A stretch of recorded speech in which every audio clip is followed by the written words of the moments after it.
Hey there everybody, Sage Popham here, founder of the School of Evolutionary Herbalism, and welcome to yet another weekly book report. And book report, maybe that's not the best thing to call this. I feel like I'm in elementary school and I'm giving a book report.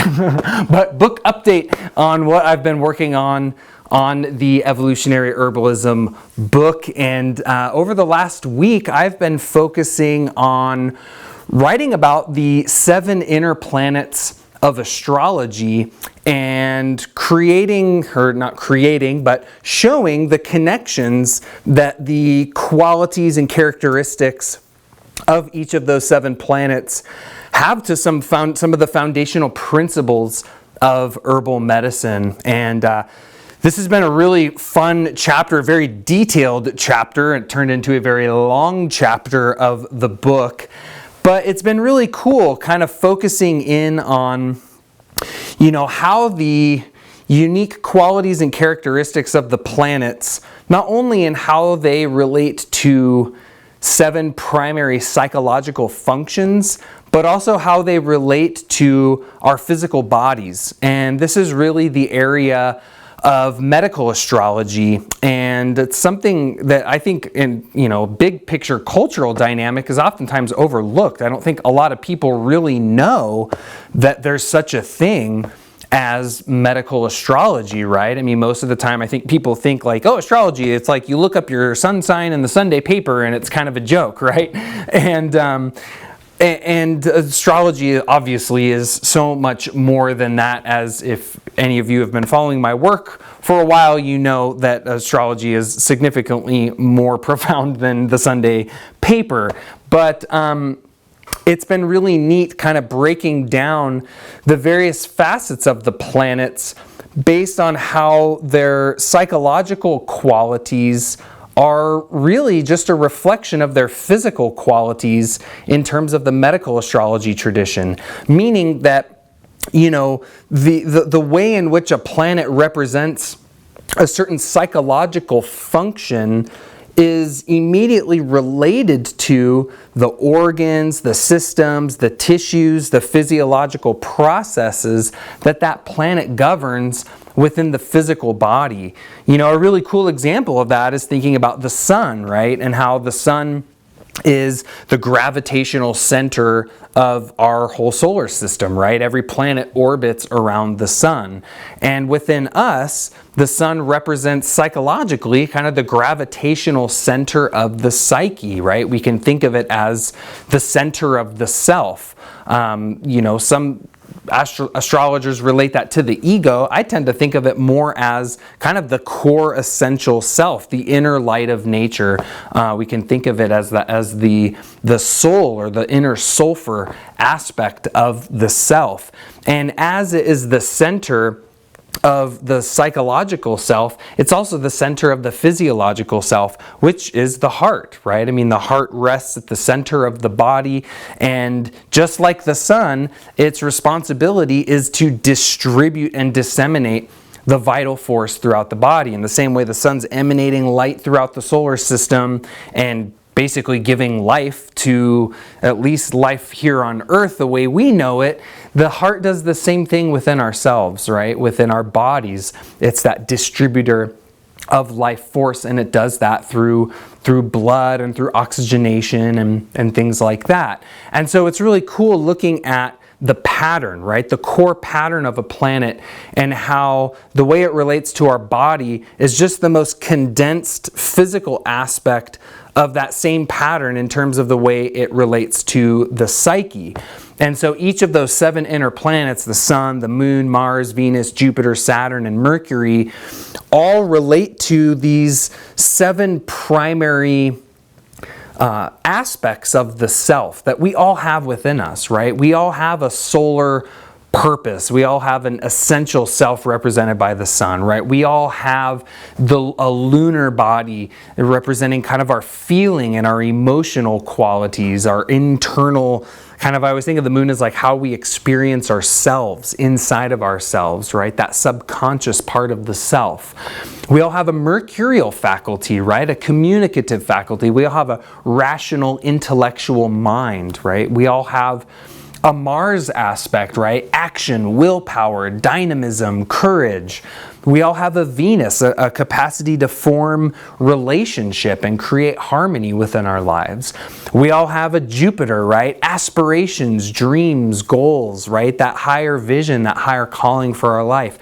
We all have a Saturn within us, right? Structure and limits and boundaries and discipline and kind of the practicality, right? We all have those aspects within ourselves. And one of the key premises of I would say esoteric astrology, evolutionary astrology, and what I'm attempting to bring to the table in my work with evolutionary herbalism is coupling this understanding of the planets, which really to me, with herbal medicine, and in a way that is facilitating in our spiritual growth, our spiritual development, our soul's evolution. And that process necessitates healing, right? And one of the ways that we can think of it, and this is kind of from a little bit more of an esoteric astrology perspective, is they say, that on the soul's journey, when we incarnate into this life, we're infused with a certain pattern of these celestial forces represented by the planets and the signs and the houses, and that's what determines our physical constitution and our psychological temperament, and ultimately shows kind of the soul's pathway through this life, and depending on your perspective, past lives too. And so we see that that in order for us to develop and grow as a soul, that we want to integrate these various astrological patterns and express their highest qualities, right? Because each planet has kind of a positive expression and a negative expression, right? It has, strengths and beauties, and it has a dark side to it. And all of us, in our own unique way, embodies and integrates and expresses each of these planetary functions in a different way. And some of us are really comfortable and really good at some, and really uncomfortable and not so good at others. And throughout the Hermetic tradition, they say, that an unconsciously lived life, that when we're moving through our lives in an unconscious way, that ultimately we are controlled by these planets, right? That these planetary bodies, as they move through transits and through progressions, they're influencing us, but we're unaware of their influence. And so in a way, we're kind of being controlled by them in a sense. This is the kind of language that is commonly used in esoteric astrology and kind of the more hermetic alchemical teachings. And they say our work, as we become more conscious, as we become more aware of our own astral body or our own internalized reflection of that macrocosmic pattern of astrology, right? That as we become more aware of these archetypes, that we're able to see which ones we have well integrated and which ones we don't have well integrated, and how we're expressing or suppressing these different qualities of energy. And then our work, as we grow in conscious awareness, as we heal ourselves, is to come into a place of relationship with these planetary beings, these celestial wanderers, which I really think of them as spirits, right? I think of these planets not just as balls whizzing through the solar system, but I think of them as these spiritual beings, as these archetypal forces of nature. And I think that's the beautiful thing about astrology. A little side note here is that it is the oldest system of psychology in the world, and I love that it's a system of psychology built off of a pattern of nature, that being the overall structure of our solar system.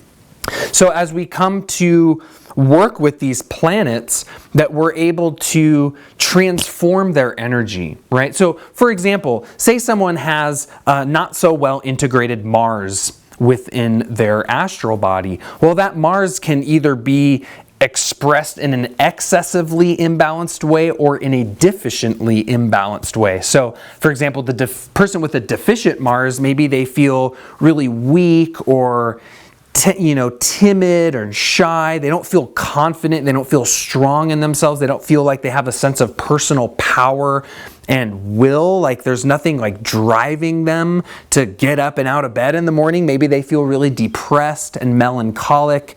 Perhaps that's reflecting in their body, and they have a certain degree of something like adrenal fatigue, or maybe they have a blood deficiency, maybe they're anemic, maybe they're very cold, maybe they have low immunity. These are all Mars dynamics, right? Or that Mars can express in an excessive pattern, right? Maybe they're really hot and like hyperadrenaline and, hypersensitive and have, an overactive immune system. Maybe they have an autoimmune condition. Maybe they have inflammatory diseases. Maybe that expresses psychologically as, control issues, power issues, anger, frustration, aggression, right? That they're just too intense out in the world. These would all be indications that this person is not resonating in congruency with Mars in the most optimal way. And so the goal with evolutionary astrology as well as evolutionary herbalism is that we want to learn to work with Mars in a good way. We want to heal that part of the astral body so that we can express the highest virtue of that planet. So we can have energy, so that we can be confident in ourselves. We can have personal power, but not over dominating other people. That we can have power with humility. That we can have courage and strength, but not in a way that's control or dominating or overpowering other people, but it's more power generated from within. And having that balance in the mind and having that balance in the body too shows that we're coming into a harmonious relationship with this astral force. And one of the greatest ways that we can come into that relationship is through plants. So plants are seen as terrestrial embodiments of these celestial forces, right? That the plants are really seen as stars here on Earth. And that through plants especially, this is where alchemy and spagyrics comes into the whole picture, because the power of alchemy is rooted in concentrating those planetary energies into the medicines that you make. So that when you ingest that, say, nettles prepared under the influence of Mars, it's going to target the Mars within our astral body, and it's going to clear any blockages or traumas or karma or ancestral patterns or psychological conditionings or emotional dynamics or physiological dynamics. It's going to move that energy, and ultimately it's going to teach us how we can use the same energy but in a healthy way. And in that way, we then move into kind of what in esoteric traditions they describe as, rather than the planets kind of controlling us when we live an unconscious life, now we control the planets within us, that we harness their energy, we understand their rules, we understand their influence, we understand what type of what quality of energy that celestial force brings into our life. But because of our understanding and awareness of it, we then use it like a tool consciously and in a healthy way. And in that way, they say, the process of alchemy and evolutionary herbalism is gradually working through these planetary bodies, purifying them in our physical bodies, in our astral bodies or the psyche, and up onto the level of the soul, initiating us into a higher level of consciousness, so that ultimately each of these 7 planets, which could be seen as related to the 7 dhatus of Ayurveda, the 7 chakras of Eastern traditions, on and on and on. There's a gajillion different 7-fold or septenary patterns. But this harmonic pattern, the 7-fold pattern, brings us into harmony with the universe as a whole. And that is what achieves that ancient axiom of alchemy and astrology: as above, so below. And so the work of evolutionary herbalism is basically building a bridge between ourselves as microcosm with these greater forces of nature and the cosmos in the macrocosm. So I just wanted to share a little bit about that. A lot of people kind of get confused a little bit about like, oh, how does astrology fit into herbalism? Or like, what is it that the planets do? Or how do the planets fit into kind of understanding our soul and spiritual healing? And so I just wanted to describe that process a little bit and how, you know, those planets relate to the soul and certain lessons we have to learn to grow as humans. They relate to the spirit or our psychological, emotional dynamics, and they relate to the salt, our physical bodies, our organs, our systems, our tissues, our constitution, and that the plants relate to those planets on all of those levels as well. And so it kind of forms this triad of plant, planet, and person, and we weave them all together in a way that brings about this evolutionary or transformational level of healing, or what in alchemy they would refer to as initiatic medicine. So that's the book update, the book report for this week, and I've been really plugging away on the book. I got the second section of the book done just the other day on energetic architecture, and now I'm moving into section 3, which is talking about universal herbalism and understanding vitalism and what the nature of a holistic plant and the holistic person looks like. So we'll give you an update on that next week as I continue to write away. If you're watching this anywhere but evolutionaryherbalism.com, be sure to head on over there. Jump on our email list and be sure to get updates. Hit that like button, hit that share button. If you're on YouTube, subscribe to our channel. If you're listening to this on the podcast later, please give us a review. We don't really have a whole lot of reviews on the podcast right now. So if you like this content and the other content that we put out there, please leave us a 5-star review. Share some kind words. We always really appreciate the feedback. And that ultimately helps this information that myself and my wife are so passionate about sharing with the world to reach more people. So thank you all so much for tuning in here. And we'll see you next week with yet another book update. And until then, take care and be well.